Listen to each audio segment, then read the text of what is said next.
Ya, pemirsa, Anda masih di Happy Parenting dan kita masih membahas mengenai anak-anak berkebutuhan khusus, autistik atau autisme ya Mbak Novi. Ya, karena hari ini hadir Mbak Prita Kemalgani yang kebetulan memang dianugerahkan seorang anak yang spesial, Raisya, 12 tahun, yang kini sudah 12 untungnya mempunyai seorang ibu yang tanggap, yang cepat, bisa sangat telaten ya. Ya, yang bisa mendeteksi Raisya pada saat di usia 18 bulan. Oh, ternyata ada sesuatu nih yang tidak sama dengan anak-anak lainnya. Sebelum ke Mbak Prita, saya mau nanya dulu ke Mbak Novi. Kena ditanya juga. Okay. Sebenarnya ini kita tidak pernah tahu apa sih sebenarnya penyebab dari anak-anak menjadi autis.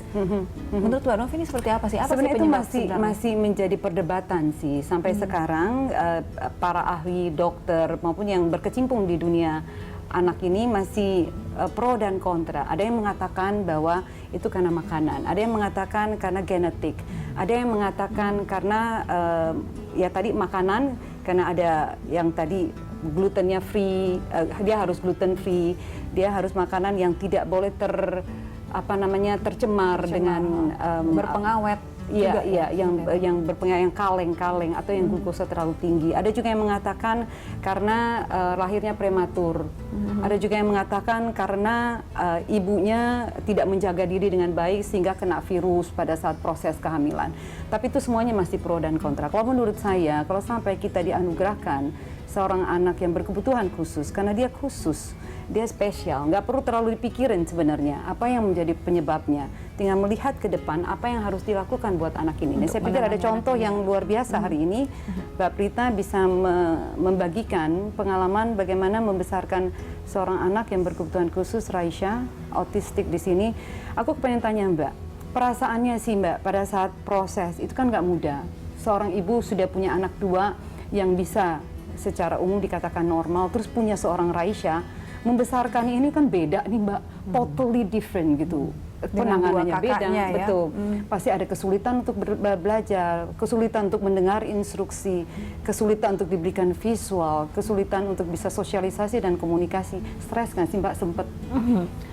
Pertamanya stres, tapi setelah dengan berbagai konsultasi ya dengan dokter, dengan terapis, dengan para ahli, jadi saya mulai memahami. Yang penting anak-anak kita yang autistik itu, apapun yang membuat mereka itu tidak bisa berkomunikasi seperti anak normal lainnya, tapi dia punya perasaan yang sama dengan kita. Jadi misalnya seperti kakak-kakaknya bisa diajak pergi berlibur atau pergi tamasya, kan kita juga nggak mungkin meninggalkan dia di rumah karena dia nggak bisa naik pesawat. Jadi saya harus bisa membuat dia bisa naik pesawat. Nah, pada saat perjuangan itu tentu nggak mudah. Pasti. Karena pertama butuh kan berapa lama Mbak Prita? Oh banyak ya, dari mulai yang terbang dulu ke Jogja, ke Bali, ke Singapura, short flight ya. Terus kemudian ke Bangkok. Terus sampai ke Shanghai, terus akhirnya bisa lagi sampai ke Ada Melbourne. momen-momen nggak sih Mbak, ini kan tempat umum naik pesawat, dia teriak tiba-tiba, dia ngamuk tiba-tiba gitu. Dan orang kita belum terbiasa dengan anak-anak yang penyandang autistik ini. Kalau di luar negeri mungkin yang protes, kalau dia buat kegaduhan, mereka bisa dimarahin dengan orang sekeliling karena mereka bisa menerima. Tapi di kita ada kan dianggap ini anak orang tuanya nggak bisa ngajarin nih, kok jadi kayak nggak tahu aturan. Masih ada seperti itu nggak Mbak dialami? Mungkin di beberapa tempat masih tergantung dari orangnya. Tapi sesungguhnya di Indonesia penerimaan terhadap anak-anak berkebutuhan khusus sudah sangat jauh lebih baik, kebanding di beberapa negara. Kalau di beberapa negara maju bahkan, kalau kita punya anak autistik dan kita tidak bisa menjaga dia di tempat umum, kita juga bisa dituntut, ya. Karena kan bisa saja karena kelalaian kita dia bisa mencelakakan dirinya sendiri atau mencelakakan orang lain, sehingga kita yang kena. Tapi kalau di Indonesia itu orang sudah sangat maklum sekali, gitu ya. Mungkin ada beberapa anak kecil ataupun orang dewasa yang sering melihatin, dan kadang-kadang dia juga punya perasaan. Tadi kan saya bilang dia juga kalau orang melihatin atau dia berperilaku aneh, nah pada waktu dia dilihatin itu dia mulai nervous. Nah, di situ juga mungkin bisa tantrum. Oleh sebab itu kalau saya udah melihat seperti itu, saya selalu juga membuat Raisa comfortable. Saya ajak ngomong, saya alihkan perhatiannya, atau bahkan orang itu saya beri senyum sehingga dia tidak melihat anak saya tapi melihat saya. Nah, suatu saat saya punya pengalaman naik pesawat ya. Jadi kita udah di dalam pesawat, terus ternyata karena udara sangat jelek sekali, makanya pesawatnya tidak bisa berangkat. Oh, nggak bisa berangkat. Nggak bisa berangkat. Sehingga di dalam pesawat itu udah 1 jam, karena dia bilang 30 menit, tapi 30 menit bertambah lagi. Itu masih tambah lagi. Ini yang punya ibu seorang anak autistik deg-degan itu kali ini kenapa lagi nih gitu ya. Maksudnya dia akan bereaksi ya. Dan kebetulan tempat duduk di sebelah saya itu kosong, ada satu orang, dia mondar-mandir gini. Terus sehingga akhirnya pas itu pesawat udah berangkat, jadi dia juga udah cukup lama kan, dan dia babbling terus, sehingga kadang-kadang dia lempar bonekanya ke belakang gitu ya. Terus kadang-kadang pada saat orang harus pakai seat belt dia nggak mau, ya maksudnya dia mau pakai seat belt, tapi pada saat waktu ada goncangan-goncangan, jadi kita juga harus siap gitu ya. Nah, suatu saat saya bilang saya minta maaf kalau anak saya babbling dan mengganggu. Terus dia bilang, Anda tidak perlu minta maaf untuk cinta pada seorang hal ini yang ya memang semua orang memahami. Berarti ada beberapa macam karakter dari anak autistik ini ya, Mbak Prita ya. Yang Mbak Prita temuin adalah dari beberapa karakter ini. Kan ada yang memang hanya diam aja gitu ya. Ada yang aktif. Kalau Raisa aktif. Tapi karena dia sudah diterapi dari sejak umur 2,5 tahun, jadi terapinya itu bisa behaviornya bisa terkontrol. Tetapi karena dia autistik, kita nggak bisa tahu kapan itu bisa muncul lagi, ya. Karena ada satu aja yang membuat men-trigger dia untuk menjadi nervous atau karena dia tipe anak yang nonverbal. Jadi dia tidak bisa menyampaikan keinginannya atau kesulitannya, sehingga ya dia bereaksi pada saat keinginannya itu tidak bisa tersampaikan. Nah, kondisi seperti ini Mbak Novi akan berlangsung biasanya berapa lama sih terhadap si anak? Apakah ada batasan usia? Bisa seumur hidup, Mbak. Bisa seumur hidup sampai dengan dewasa berarti? Sampai maut menjemput. Tapi kita memang bisa minimalisasikan seminim mungkin gitu ya? Sehingga paling tidak, karena orang tua kan nggak hidup selamanya. Satu saat kita semuanya dipanggil, tapi kita ingin anak kita kalau dianugerahkan seorang anak yang unik, paling tidak dia bisa hidup buat dia sendiri, bisa mengurus diri sendiri.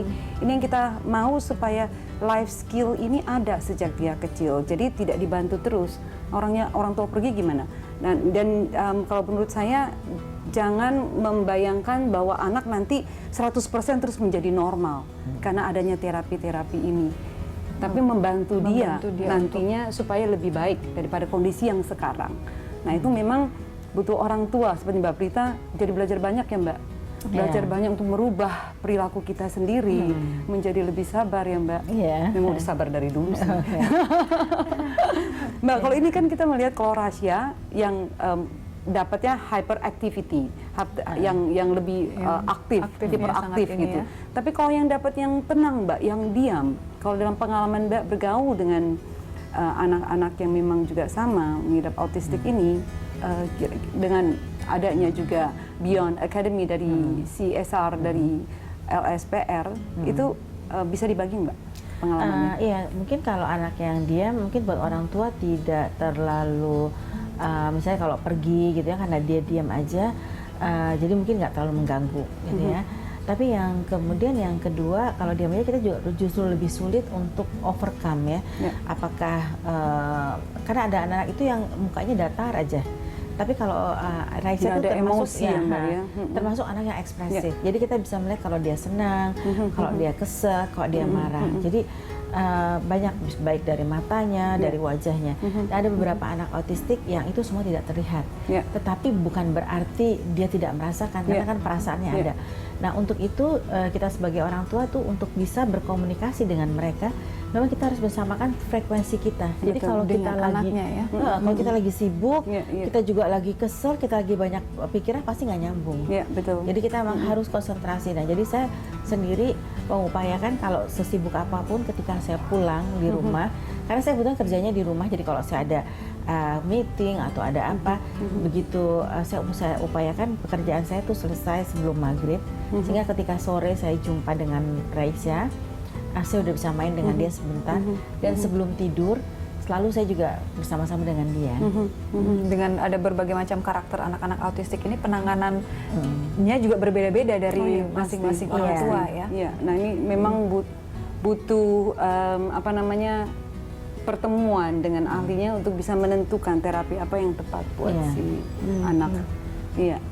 Baik, menarik sekali. Kita akan masuk ke segmen berikutnya, Mbak Dora. Akan kita tanyakan bagaimana sih CSR daripada LSPR, kenapa punya hati Mbak untuk membantu orang tua lain. Baik, pemirsa, kami akan kembali sesaat lagi, tetaplah di Happy Parenting.